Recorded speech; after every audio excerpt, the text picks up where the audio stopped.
Hello, everyone. It's my absolute pleasure to welcome you all on behalf of Team Avatar and my Avatar to the Diversity Mahotsav 2024. It is day 11 of this annual event. I'm Padmini Aravamudan and I will be your host for today evening. As we start, here are a few hygiene checks for a seamless virtual experience. Please close all other applications on your computer and log out from your organization's VPN to conserve internet bandwidth. We would like to thank our partners, Innovation Catalyst, EPAM Systems, supporting partners, CRISIL, Genesis, Via Plus by Vinci Highways, and Ruchi Systems. Our social media hashtags are hashtag Diversity Mahotsav, hashtag Celebrating Diversity. Do post your experience at Diversity Mahotsav on your social media handles with the hashtags. I would also like to inform you that all the Diversity Mahotsav episodes are being live streamed on our YouTube channel.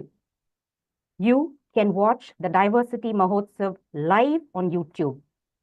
Click on the link that is pasted on the chat window. Please visit www.myavatar.com to explore various opportunities and activities that celebrate diversity. If you have not registered at myavatar.com yet, do log on to myavatar.com and register now. Browse through to find jobs that might suit your skill sets, read articles of interest, and upskill yourself through various webinars conducted exclusively for you. My dear guests, welcome to Diversity Mahotsav, where the spotlight shines not only on diversity, equity, and inclusion, but on the very essence of what it means to celebrate a human kaleidoscope. At Diversity Mahotsav, conversations will spark change and opportunities will redefine destinies. We at Avatar are turning the voltage on diversity. Avatar is hosting its 4th edition of Diversity Mahotsav, a 15-day festival of sharing, learning, celebrating the uniqueness of every individual, and carrying with us the promise of inclusion into the new year.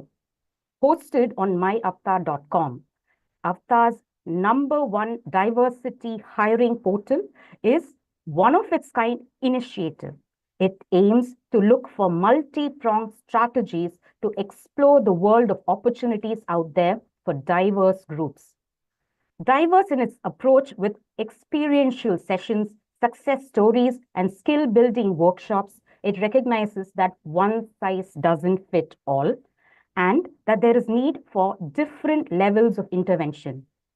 I once again welcome you all on behalf of Team Avatar, India's premier diversity, equity, and inclusion solutions firm, and myavatar.com India's only diversity hiring portal to the Diversity Mahotsav. Let's celebrate ourselves. In today's world, ally should be seen as a verb, not just a noun, to reflect active involvement. Viewing allyship as a verb emphasizes responsibility, accountability, and the need for meaningful action. It focuses on sustained impact, encouraging individuals to actively engage, support, and elevate others. Allyship involves enabling positive change, fostering understanding, and creating spaces for growth. By embracing allyship as a practice, we move beyond passive observation and actively contribute to building a more inclusive and equitable society. This is what we will see today in the session called Why Ally Should Be a Verb, Not a Noun. Without further delay, let's meet our guests for today. Arogya Meetpan, Senior Manager, Technical Account Management, Genesis. Experienced professional who has 20+ years of expertise in customer engagement, strategy, and operations. He is a proactive person. He's demonstrated success in creating and executing customer-centric strategies that fuel success to business and elevate customer satisfaction. Within the realm of customer success, He played a key role in driving AI and digital cloud adoption initiatives, as well as devising strategies for customer retention and upselling opportunities. He is proficient in regional account management, partner management, cloud adoption, among others. Welcome to Diversity Mahotsav Arogya Meetpan. Next, we have Jayashree Nandakumar, Director, CRISIL. She's also a member, Allyship People Resource Group, PRG, CRISIL Limited. With 13 years of overall experience, Jayashree has been part of CRISIL since 2013 in the ratings division. A passionate member of the Allyship People Resource Group, she actively contributes to fostering an inclusive and supportive workplace culture through voicing her opinion on allyship, inclusion, and belongingness. Actively, both internally and externally, through closed groups and social media, respectively. Raising awareness and driving initiatives around mental health and LGBTQIA+ inclusivity is especially close to her heart. Welcome to Diversity Mahotsav, Jayashree Nandakumar. Next, we have Praveen Oja, Chief Technologist, EPAM India. Praveen Oja is a problem solver who loves to build pragmatic and executable solutions to complex business challenges. He has over 25 years of experience in banking and financial domain, primarily around wealth and asset management, payments, and retail banking. In his tenure as chief architect for global banks such as DWS and HSBC, Praveen led several strategic programs for cloud migration and digital/legacy modernization. Praveen has led initiatives around DEI mentorship in HSBC and DWS. He's been closely involved to form the framework for career growth in technology of DEI community within the organizations. His methods has shown proven trajectory of career and mentorship growth. Welcome to Diversity Mahotsav, Praveen Oja. And moderating the session is Dr. Nandini Murli, VP, Learning and Research, Avatar Group. Nandini Murli, a PhD, is a certified life coach, a suicide prevention and mental health activist, author, and a gender and diversity professional. She has a doctorate in gender studies, 2 postgraduate degrees in English and psychology, a diploma in journalism, an advanced degree in teaching English as a foreign language from the English and Foreign Languages University, Hyderabad, India. She has written 5 books, including fiction and non-fiction, and is currently working on 2 other books.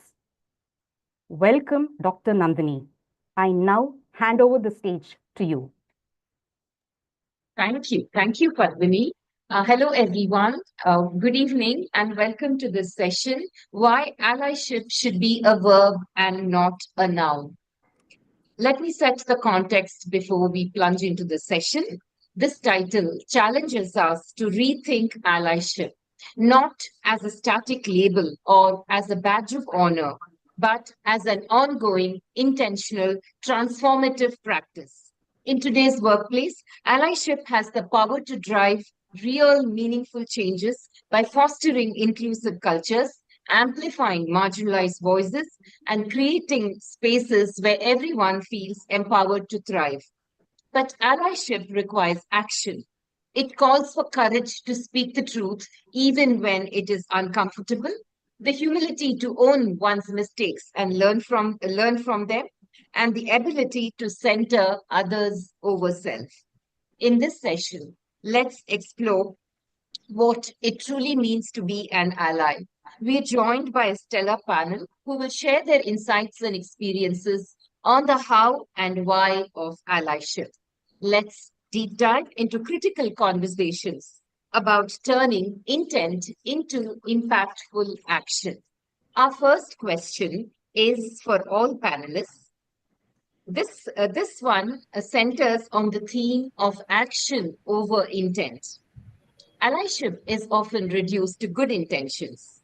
How can organizations shift the focus from intent to sustained action in fostering a culture of allyships? You could respond to this in any order. Yeah, it's over to all of you. Arokya, Jayashree, you want to go first? Chen, you always have the A as the first. So, all right. So let me start with this, Lakshmi. Thanks for this opportunity. And to be in action, especially with allyship, the first thing I feel which is most important is acceptance. So unless until I accept the differentiation from the other fellow colleagues, human beings, probably there is no opportunity for me to go and work with them and accept them. So that is one core part which I feel like accept and acknowledge them. And you need to be ready for any vulnerabilities about them. So probably nothing in the world is right or wrong. So it is all about human beings. It's all about emotions and their own respective cultures and individualism. So uh, be ready to accept and be ready for those vulnerabilities and try to accept that.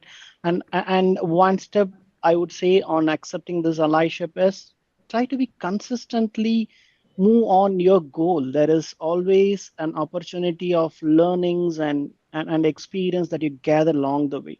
So just don't quit yourself, keep going on that. I'm sure like that will help you to reach great heights. I would give it to Praveen or Jayashree. Off to you, Praveen. Okay, thanks, Jayashree. Thanks, Arokya. I think that's something that resonates and uh, kind of like agree very well with what Arokya has said. I think from an organization's intent perspective, right? I think we have seen that in various shapes and forms.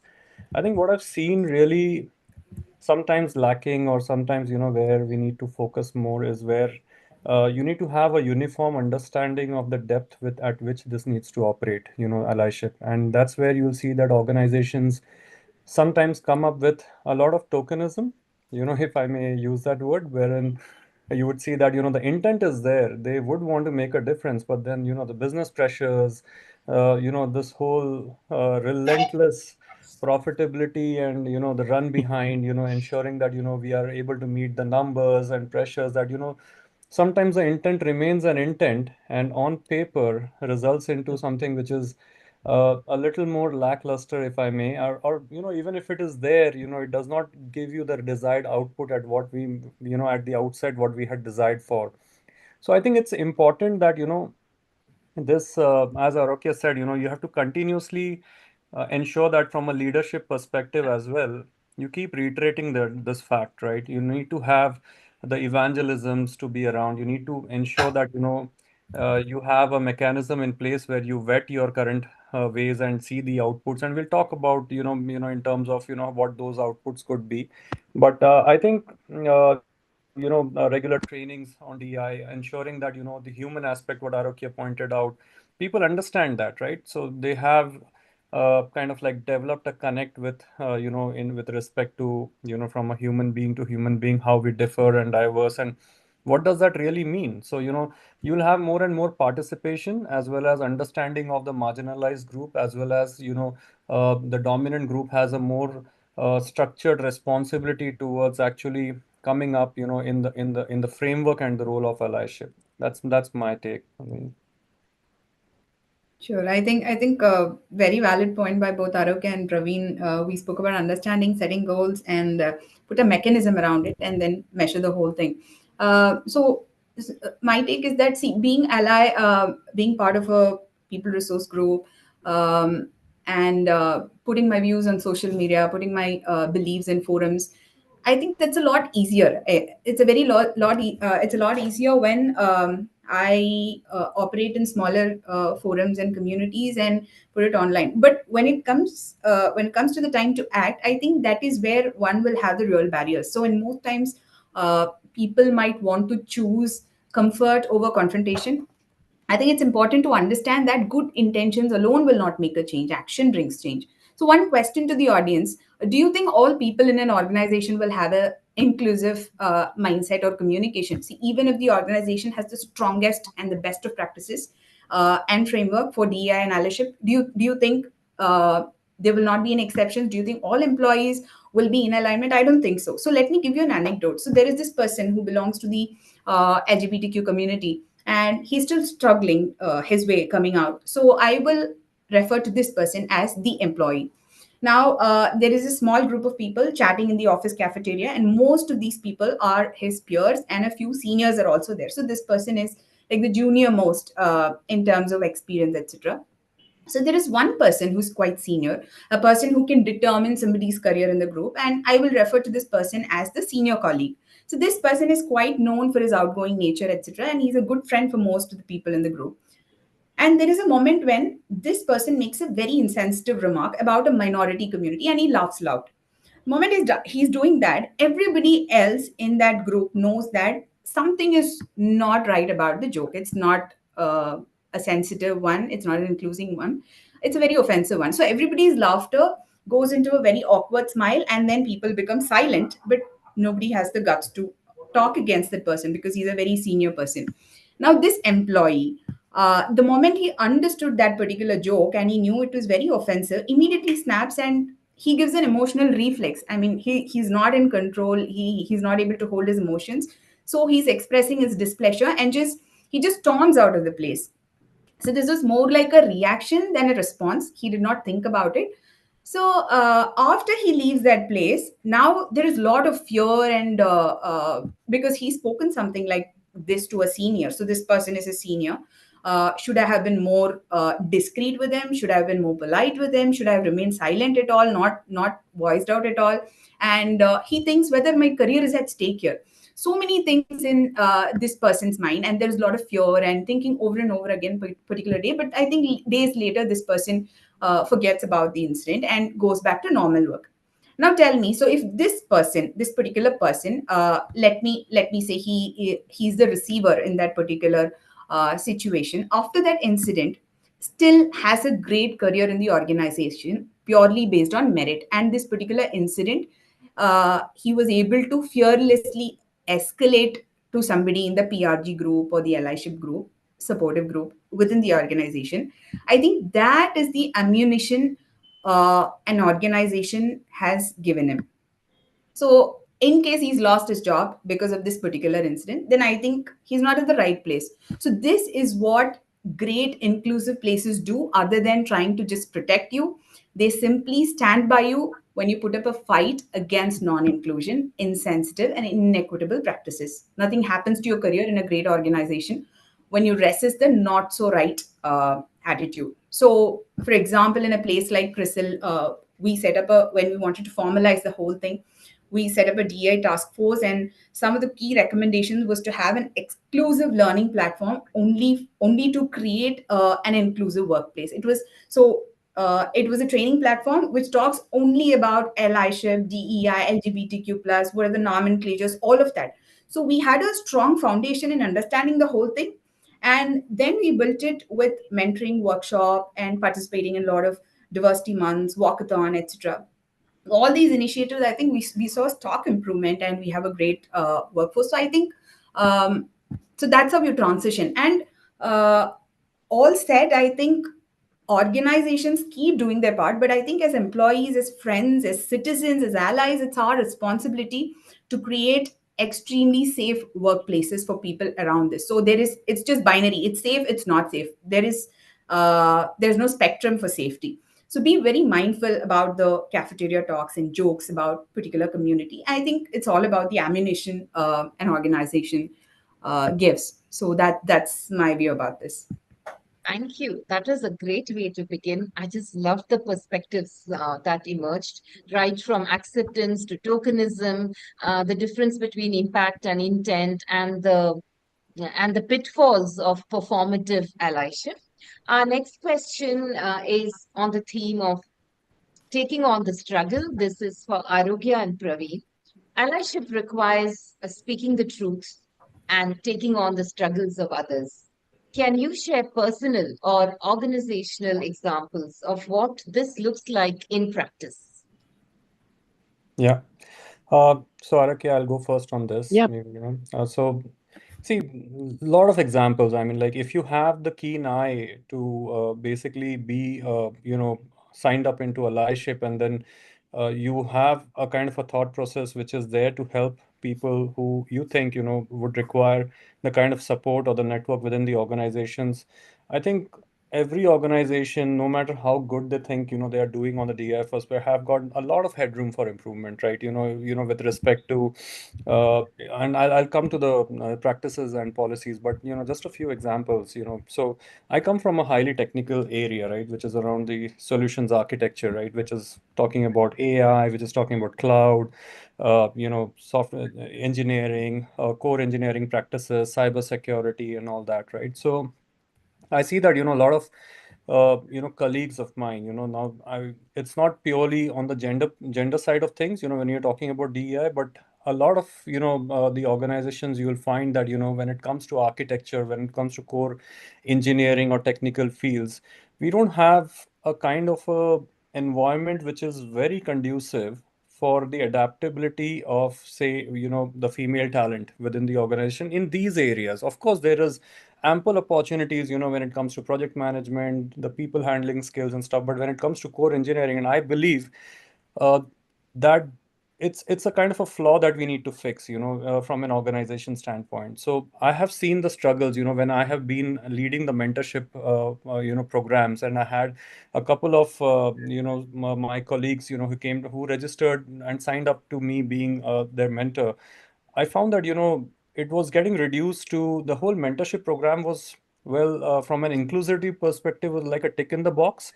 So it wasn't very structural. It was more like a hygiene check, right? So that, we are doing it, but structurally, unless and until you make that changes. So what changes do am I referring to? You're talking about actually creating positions for them, right? Actually creating the seat at the table. That requires commitment. That requires putting money on the table. That requires saying that, I'm ready to invest in someone who, after going through this program of mentorship, has learned, has scaled up, and now as an organization, I'm ready to back the person who can drive this particular engagement forward. It's not really like a tick in the box anymore, wherein you said that, an X amount of training has been done, we have invested some sort of like, classroom trainings or online trainings, and you give them a kind of a fancy project on the sides to run, and then you are done with it. No, you're actually talking business over here. So I had a huge problem, when I actually tried to make it happen. So post the mentorship, I didn't find any takers in terms of creating that position within the organization, and I had to really go to the management team and management committee and ensure that, either you scrap this program because that's just a hygiene check, it's just a tick in the box. I don't want to be a part of it. I'm just wasting my time if that's the thing. We just want to use that as a flagship thing, or we really create a position, allocate the position, and give a headroom, a breather space for 6 months to actually scale and run and allow, and basically allow somebody to be the ally, right? Who's already doing this for a number of years, to, to sit, handhold, maybe do take the first initial steps together, maybe shadow onto a project, altogether, ensure that the person is up and running. And it faced a lot of resistance initially, of course, because you're talking about actual creation of positions. It's not that easy in these big organizations, Nandini. So but after, like, 2 or 3 months of going back and forth to essentially coming down to a point that, we will scrap this program and I'm going to withdraw from it. It took those kind of steps and extreme measures to actually get it done, but it got done, right? So it requires a lot of motivation and self initiative that you may have to take. And I'm sure, in some organizations it might be a lot easier, and it might sound very foreign when I'm talking about these challenges, but I felt these as very real, when it comes to actually making it happen. What Jayshree was alluding to from action perspective, right? So intent is there, but, from an action perspective, you got to put the money where in the horse's mouth, right? So that's where, when you have some serious business being addressed, serious business being considered, and you are able to stick your hand up and say that, the opportunity that I'm providing this person is, I have faith and confidence, I'm ready to invest in that. That is where, to me, that's where you'll see more and more of the success of this. So these are some of the examples that I've shared from my side. Wonderful, Praveen. Probably I can't agree more. And today's demanding environment, especially when it comes to when I have an opening, then probably I have a male and a female candidate finally to be chosen. What is that? I take an opportunity to give an to take up that female candidate is again a big question, and especially when she says, "I'm newly married." The question is very, very big. The thinking and those anticipations go, yeah, it is a life. It is what is that career? She has a career. She has an opportunity. And what is the equality we give them? And moreover, the struggle, how it goes into the conversation is that it's okay. We can take it offline. Okay, they try to sideline. They do not want to discuss it. Probably they are not ready to face it actually. So that's other big challenge. So only when someone is ready to face, we can go justify, make them understand. It goes offline. They take it offline, which is again a big challenge. And when there is a person ready to do a night shift, a woman doing a night shift, there is a big question. So no, women can't do a night shift. Where that conclusion comes into picture. So she is ready, she has a career, she has a capability to do that. And what is that night shift plays around? So similarly, the opportunities of equality, and somewhere I think like you have that unbiased, the bias, the unknown bias, which is playing a very crucial part in that. So when I have that into my own brain at the back end, me and my colleague going discussing with DEI, we are taking part in those DEI activities, DEI forums, talking about a lot of stuffs. Coming back, and when you face your employees with a DEI quality, and you don't treat that and implement that because of various different pressures and reasons you have, I think that is where it is all getting into a bit of struggle. So, and I feel like there are people who really talk about that, and when I meet them personally, their home doesn't have it. They don't treat their spouse equally. So where is that you going to do it? Look, first you need to. I strongly feel when I want to do roll out something, you be the change. I need to do it with my own spouse, my own family. I need to treat my own friends, colleagues equally. I like what especially Jayashree said. Those comments and unethical jokes comes out very casually. People take it very casually. People throw it very casually. And sometimes when we try to retaliate, when we say that no, this is not right, again, as Jayshree was rightly mentioning, the seniors whom it reaches out, or who throws that joke becomes a question. So this is we need to handle it more cautiously, more carefully, and more ethically. At the same time, we should be opening up to converse that, discuss that, come to a proper solution for that. And that is the way it could be taken, but definitely not an easy job. Like what Praveen rightly mentioned, we have then again other peers, numbers, and all business things, targets with different factors coming into picture. It is different. It's a huge struggle in today's environment, but still I feel like we need to go to certain extent of really pushing it hard to make that possible. That's the reality, to be frank. Arogya and Praveen, that was, thank you for striking all those right chords. I especially loved that the whole idea of being the change one wishes to see. And also, the sense of integrity and accountability, which also tells me that allyship begins with us. Yes. So thank you for, calling out all those potholes and possibilities. Our next question is on the theme of amplifying voices. This is for you, Jayshree. What are some of the effective strategies for allies to amplify underrepresented voices without speaking over or co-opting their narratives? Sure.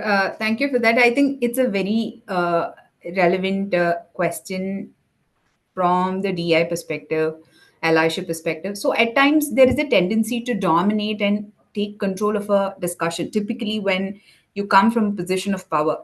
I wouldn't say this is intentional, but just comes out to be sidelining the voices of the underrepresented groups. And the narratives of the underrepresented groups are so strong that someone would really want to use them as an anecdote. So it's human tendency, right? Just pick up the best and present it in your own name. So I think in the context of allyship, you become more refined and more inclusive if you keep an objective eye on people and conversations. Doesn't have to be in a forum, doesn't have to be a discussion of leaders or allies, etc. It can be simply on the streets, I guess. How do you interact with somebody from the underrepresented community? And do you see them as a person? Do you listen to them without any regard to the appearance, dressing, etc.? So when you speak objectively, you will not speak from a position of power. Now that said, see, you're seeing a person in a signal. He knocks at the vehicle window and asks for money, etc. So I think giving money is a personal choice. You don't have to give, but how politely are you telling that person that you will not be able to help? So sometimes the person next sitting next to me will say, why are you even talking to him? Because he's a person, he's asking me a question, he's asking me something. I'll tell him, no, I can't, or I'll tell him, okay, wait. So that's how it happens. See, the conclusion is that objective thinking and communication will let you stop from speaking over and co-opting somebody else's narrative. And when this is done, the other person naturally gets the opportunity to speak for himself, herself, themselves. And some of the ways you can amplify their voices: one, if you want to narrate somebody's story, please check with the person if that person can do the speaking himself, herself, themselves in a platform. Or if the person is not interested, please seek permission that if you can use the narrative. Second, be an active listener, not just verbal. Most times the non-verbal cues are more effective in understanding what a person is actually taking from the conversation. Just by looking at a person, you will know if you are crossing the line. Third, learn to step back when necessary, particularly for people in a position of authority. There is a tendency to overpower, etc. So, and the most important step, the last one, is keep practicing. All of this, we humans, we make mistakes, and I think we shouldn't blame each other. Rather, we help each other in making a strong, inclusive, and safe environment for all of us. But I guess we're all in a continuous learning phase, and this is even in our approach to DEI and allyship. And we have the best of intent but at times we still make mistakes. And in such cases, the best thing one can do is just think about it and correct it. An apology will go a really long way. And second, never repeat the same mistake in a similar instance again. So that's my view on this question. Oh, I just loved listening to you, Jayshree. Especially the role of self-awareness. You know, every moment need to be very, very aware of how your thoughts, your actions are impacting others. I was just reminded of a lovely quote I read very recently about privilege and allyship. It said that privilege is having a very bright torch, and allyship is learning to shine that torch in darkness. So, with that, we move on to our next question, which is on owning mistakes and growth. This is for Praveen. A key aspect of allyship is owning mistakes and growing from them. So, how can organizations create spaces that encourage this level of vulnerability and accountability? I think I'll circle back to one of the points made earlier that, in order to first understand what vulnerabilities actually affect us in this space in allyship is, we need to first understand whether introspect about our own biases, right? And that is something that I have seen. If you take my example, I did done a bit of self introspection myself, and I'm guilty of that as well. In the past, there were incidences wherein if I am absolutely getting burnt out or hammered down for a particular client kind of a program, and which has got very strict deadlines, and which has there is those kind of biases that play your mind. What Arokia had mentioned earlier, that oh, maybe late night shift, so I'm making decisions for somebody else, that maybe late night doesn't work, or maybe they have children, so we have to be more considerate, without really going out to the person and saying, well, this is a great program, and maybe if you can manage certain things, this is a great opportunity for your growth in future, right? So I think, to me, identifying your own biases is one of the first steps in doing that. From a vulnerability perspective, I've already mentioned one, that is the tokenism part of it. I've seen that a lot in terms of organizations trying to, uh, you know, engage in DEI initiatives, and then it kind of fizzles out, where you have a committee being formed, and then you have a few people coming in. Then you will see that you over a period of time the number of attendance of that group kind of goes down, and suddenly you will see it kind of like stops with really no a real outcome to it. And one of the reasons is because it's not structural in nature. Because of tokenism, you don't really create structure. So while you have this initiative, have you done an analysis to say, for example, whether you have a pay parity within the organizations, right? Do you have those kind of when you're doing a recruitment drive, do you see that there is a bias in the recruitment drive itself for the same number of experienced candidate, whether it's from whether it's from your gender diversity, or whether you're talking about someone who is coming in from a remote place, or maybe he might be coming in from a small town, and there could be biases which would be more around regional and language as well, right? That plays in your mind. So how many of the organizations have actually done that? So these are vulnerabilities. These are absolute areas, where you need to fix the gap. These are kind of the pitfalls that organizations has to avoid, and the data is there. You don't have to do a lot of work. I mean, if you have an analysis in with respect to the pay scales and pay structures and the pay parity, the hiring parity, you will see that it basically comes out. So for me, I think it's important to address this vulnerability in a multifaceted tone. One is you definitely have the kind of leadership commitment to it, because it cannot happen without it, and you need someone. For example, in my case, I was having the seat at the table, so I made something happen. So people who have or who are part of the dominant group, who can actually make certain things happen, they have to step up. And for that to happen, to get access to that, you need to have the right kind of trainings, you need to have the right kind of evangelism, you need to have the right kind of mindset coming in.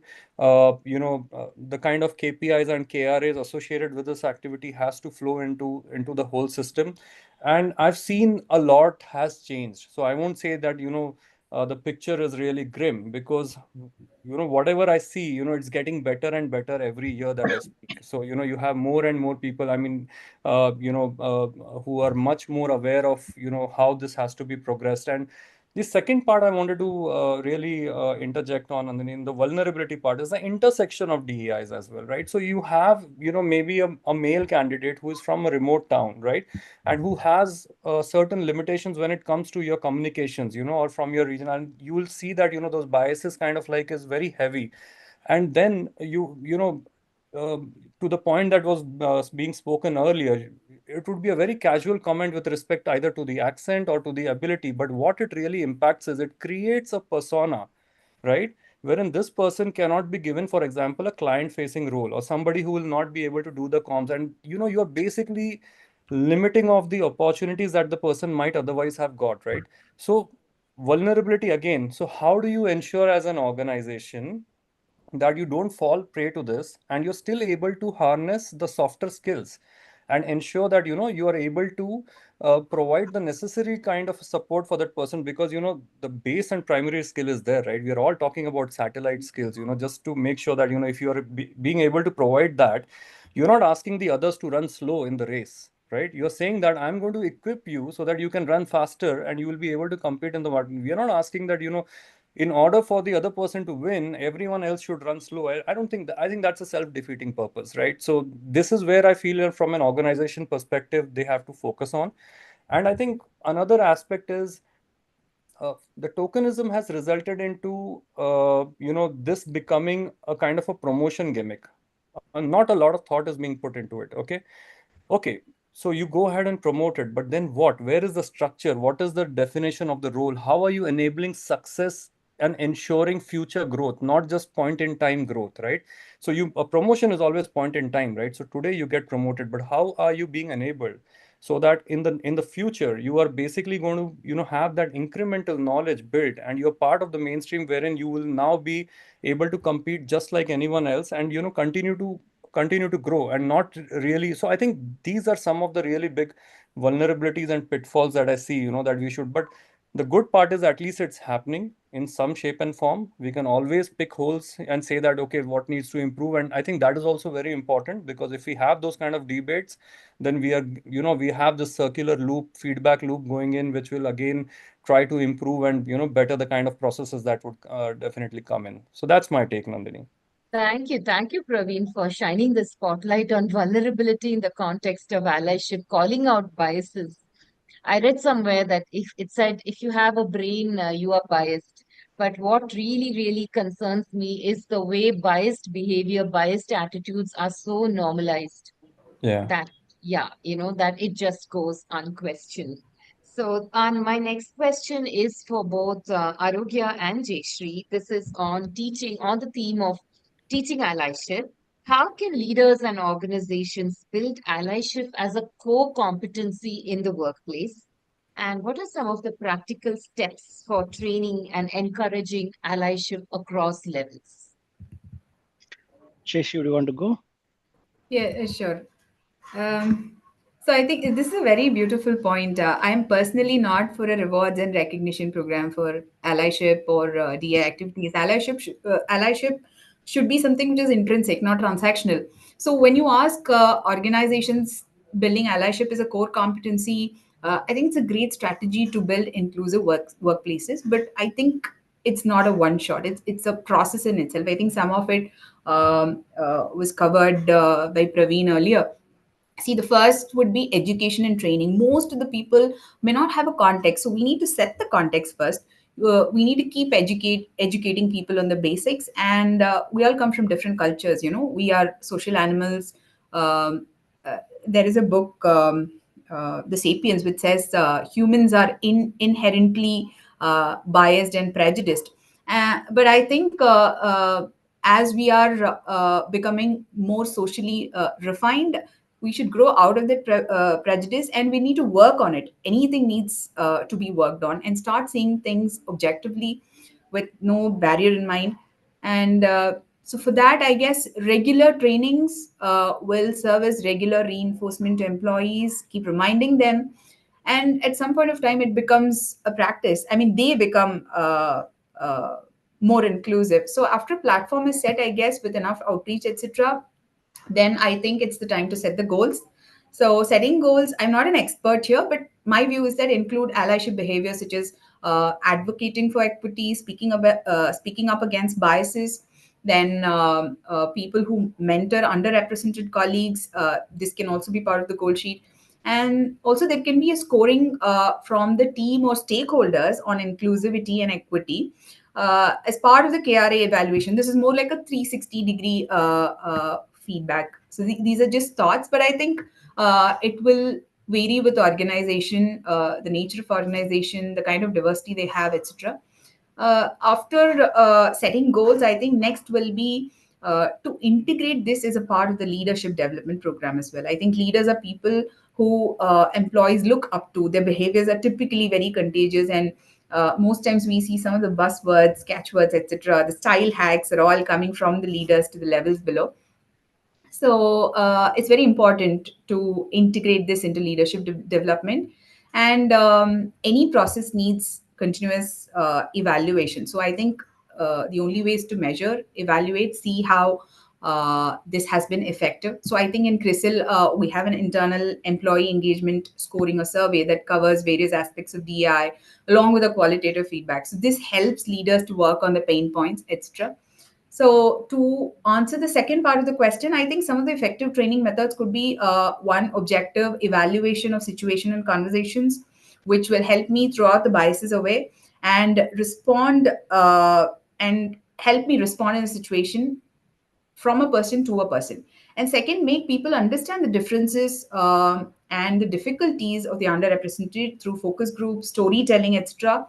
And we can have frequent experience sharing sessions. And I think in one of our internal such discussions, we had coming out stories, which are great aids in understanding the other side. And we need to give people an SOP as well. How do you act or step up in difficult situations? So I had earlier given an anecdote where an employee just reacted instead of responding. I think an organization can work on people, equip them to respond in difficult situation. Typically, when there is a pushback to a non-inclusive behavior, I think if they are well prepared, the pushback is better, polite, and beneficial for the entire group. And again, a section to reflect and take feedback. So I think this is how we keep improving on ourselves as an organization, as a group. Thanks, JC. I think it's something like the question paper is out. So she has pretty much covered all those development and training activities, and I can't agree more. So whatever JC said, that is where we have to be on a training front and a development front. Try to focus on how do we really teach the allyship. And moreover, to add to that, last year when my CEO came and said that my team of 7, we have 3 women leaders. That's a clear message to the team. If really I take every vertical of my organization and say that what is the women percentage in your team, there is a big question.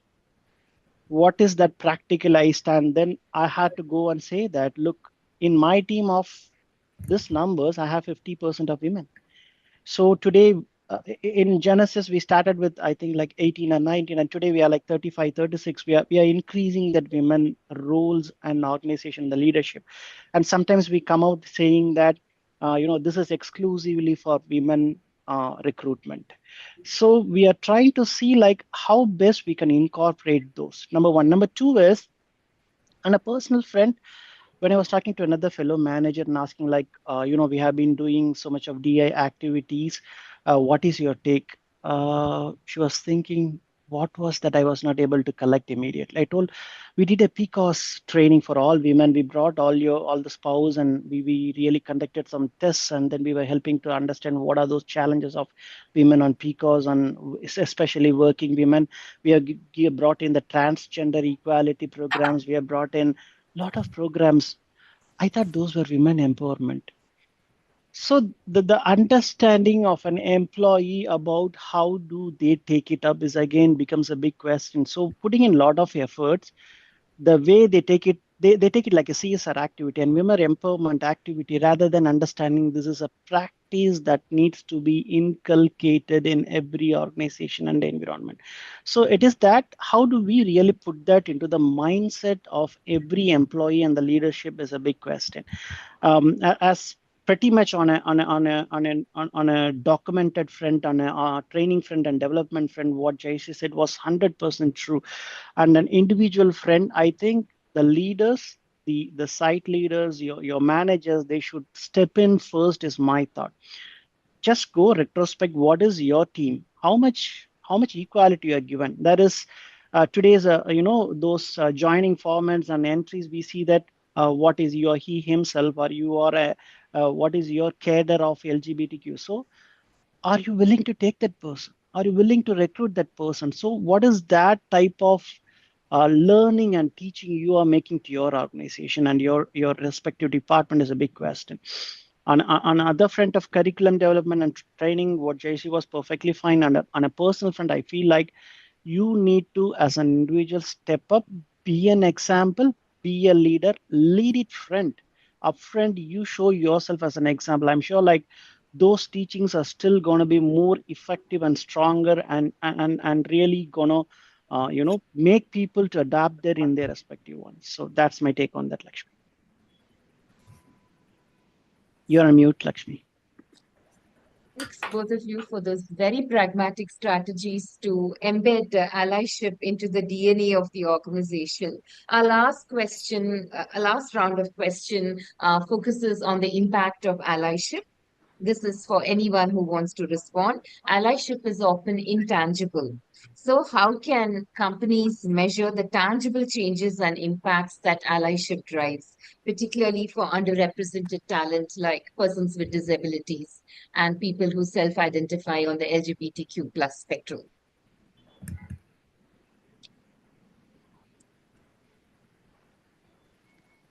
Okay, I can go first, maybe then Nandini on this. So we have at different points in time of this conversation touched upon this aspect in terms of doing it. I think, in my view, I like to keep it a little simple. uh, as well as I'm a technologist, so I'll stick to numbers and and facts, and data doesn't lie. So I think one of the very easy things to measure is ensure that get the data of the organization in place, have the right kind of slicing and dicing of the data to give you that kind of view, which will give you structural disparity, right? And this is LGBTQ, yes, but let's address the elephant in the room, even gender equity, right? So that's like getting your A for apple right, from an organization perspective. Get your basics, and it's very easy to get these numbers and get these data elements in place, and you will see right from whether it's your pay parity or whether it's your hiring policies. It is something that is going to be very easily something that you can measure, and you can see this over a period of time. You can see this projected over a period of 6 months or 1 year, how the organization's landscape across these areas or benchmarks has essentially changed.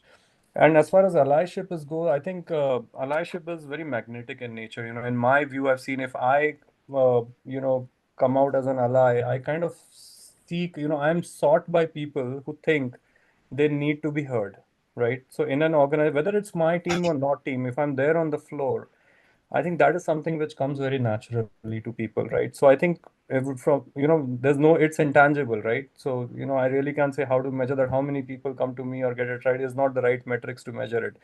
But I think that is how people will have to, and Jayashree had mentioned, Aroki had also mentioned, give a safe environment, right? So if you are an ally, if you are projecting safety, to people, there are people who need that kind of support, right? They want to be heard, and you'll suddenly find yourself people booking your time, getting some meeting invites, and having discussions and sharing their ideas or fears. And I think that to me uh, is the more intangible measurement of certain things, from an allyship working as well as from an organization standpoint. I think your data doesn't lie. I think that is to me going to be one of the most important metrics to measure.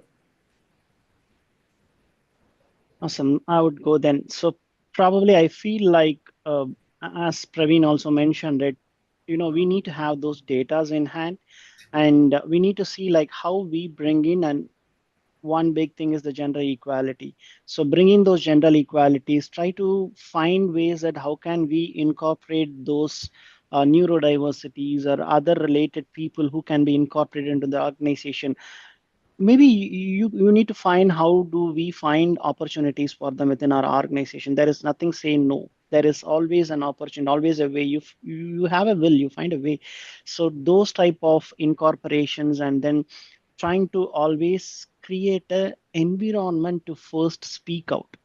You need to have a very clear environment, and anybody should speak out, and anybody spoken out should be taken care. So that should be one agenda. So when we have those cultures, and especially when leaders, managers, they step in to be an example, lead from friend, show themselves as an example, I'm sure like this allyship and this initiative should go bigger and greater. That's my take on it. Sure, I think feedback and data are some of the important points. One anecdote I'd like to share. So there are two organizations, organization A and B. Both of the companies have very strong DEI councils and people resource groups. So they keep encouraging employees. They keep having ongoing conversations, etc. But in company A, there are a lot of complaints that keep coming in into the PRG group saying that I had this DI issue, there was an insensitive remark, and all of that. Company B, not much of complaints.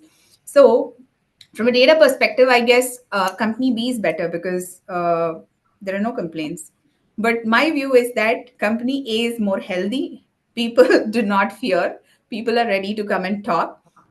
Taking from Arokya's point, I think that is where an organization is really one in creating a safe, inclusive environment. So that's from me. Thank you. Let me just see if there are some comments from participants, questions from participants. I don't see any so far. Lakshmi Padmini, do we just wait few minutes? So sorry, that was. Since I don't see any questions, I just would like to thank all our panelists, Arugya, Praveen, and Jayashree, for a very insightful conversation, for a very candid conversation. And as we conclude this insightful, very productive session, allyship requires act. It requires speaking up. It requires speaking the truth, even when it is uncomfortable. Courage to own. Just a second. I'm so sorry. Mali is my golden retriever. She just made her presence felt. It requires the courage to own and engage with our vulnerability, the courage to own and learn from our mistakes. And I hope this session serves as a call to action for all of us to not just wear the mantle of allyship, but to live it courageously and consistently. Because when ally is a verb and not a noun, it moves from being an aspiration to being a force for equity and justice in our workspaces and beyond. Thank you to our incredible panelists for their time, for your perspectives, and for the rich conversations, and to all of you for engaging with this very important conversation. And as we now take our learnings into action together, let us make allyship a transformative reality. Thank you, panelists, for being here. And I truly enjoyed this conversation with you. It's thank you, and it's over to you, Padmini. That was a beautiful session. Thank you so much, Arokya Meepan, Jayashree Nandakumar, and Praveen Oja for sharing your thoughts and ideas with us today. Thank you, Dr. Nandini Murali, for moderating the session so expertly. We learned so much from you and everyone involved. Thank you for joining. Dear audience, we've designed a dynamic lineup for the week. From panel discussions featuring trailblazers breaking stereotypes to workshops equipping you with skills to ace the workplace, every moment is curated to empower you. We'll also hear from industry leaders who have not only reimagined inclusion, but have turned it into action, proving that diverse voices lead to extraordinary outcomes. Thanks for such wonderful participation. You have been a wonderful audience. With this, we have completed day 11 of our December month celebration, Diversity Mahotsav. Tomorrow, we have an interesting session lined up for you. DEI for all, the role of Gen Zs in leveraging diversity, equity, and inclusion. Our panelists are going to be Dr. Vidya Thakur, KJ Somaya Institute of Management, Mumbai; Jaya Babu, founder and CEO, Pedal EQ; Dr. Sundari R., Senior Assistant Professor at the Xavier Institute of Management and Entrepreneurship in Chennai, India. It's going to be moderated by Bhanukumar S., Head Information Technology, Avatar Group. Watch the session here tomorrow between 4 and 5 p.m. Our social hashtags are hashtag Diversity Mahotsav, hashtag Celebrating Diversity. Do post your experience at Diversity Mahotsav on your social media handles with these hashtags. On behalf of Team Avatar, I thank each one of you and welcome you to the coming days of Diversity Mahotsav. Please remember, Diversity Mahotsav is between December 2nd and 20th, only on weekdays between 4 and 5 p.m. I repeat, Diversity Mahotsav is between December 2nd and 20th, only on weekdays between 4 and 5 p.m. Please visit www.myavatar.com to explore various opportunities and activities that celebrate diversity. If you have not registered at myavatar.com yet, do log on to www.myavatar.com and register now. Browse through to find jobs that might suit your skill sets, read articles of interest, upskill yourself through various webinars conducted exclusively for you. Once again, thanking our partners, Innovation Catalyst EPAM Systems, supporting partners CRISIL, Genesis, ViaPlus by Vinci Highways and Ruchi Systems. As we draw close to the day, I'm going to request you to take a couple of minutes and provide your valuable feedback on today's session. Team, please bring up the poll. Once again, thank you all for joining. Signing off today is Padmini Aravamudan. Take care and stay safe.